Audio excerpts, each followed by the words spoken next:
want to tell you this. Listen. In the readings, Proverbs 14:26 verse, Bible say, he who fears the Lord has a secure fortress, and for his children it will be a refuge. En lisant à Proverbe 14:26, il est dit, celui qui craint l'Éternel possède un appui ferme et ses enfants ont un refuge auprès de lui. Laissez-moi vous raconter une histoire. Il y avait deux pasteurs, il y avait un blanc et un noir. Ils devaient se préparer pour une croisade quelque part. Alors, pendant leur séjour, le blanc ne priait que pendant 5 minutes. Et le noir, pasteur, faisait des veillées. Il ne dormait pas pour se concentrer, afin d'accumuler l'énergie nécessaire, sur le plan spirituel évidemment. Mais le jour de la manifestation, c'était étonnant. Le blanc qui ne priait que pendant 5 minutes ne fournissait aucun effort pour désubjectiver la puissance. Il suffit tout simplement qu'il regarde une personne et la personne était projetée quelques mètres. C'était une grande manifestation. Mais de l'autre côté, le noir, pour lui, il devait forcer. Pour faire tomber une personne, il devait mettre la main et forcer. Et après, le noir, pasteur, qui s'était mis à s'inquiéter, il a interrogé Dieu, il a dit, mais comment expliquer que mon ami blanc, toutes les nuits, ne faisait que dormir, mais moi j'ai veillé, mais comment lui a su démontrer beaucoup plus de puissance que moi? Alors, Dieu qui lui dit, mais tu veux une réponse? Et il dit, oui, évidemment. Il lui dit, mais regarde, le blanc que tu cites avait un père qui était hautement spirituel.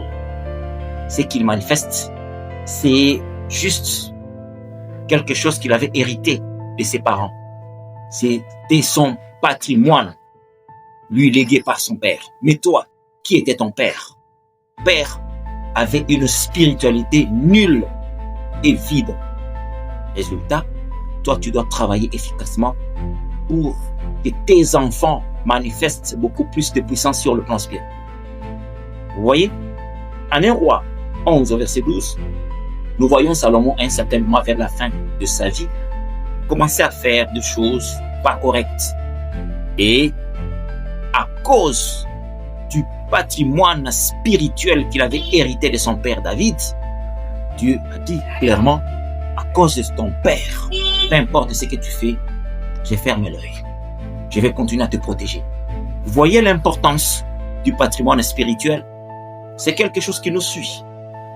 Aujourd'hui, on vous dit en Ésaïe 54, verset 13, que tes fils seront disciples de l'Éternel, grande sera leur prospérité, grande sera leur paix.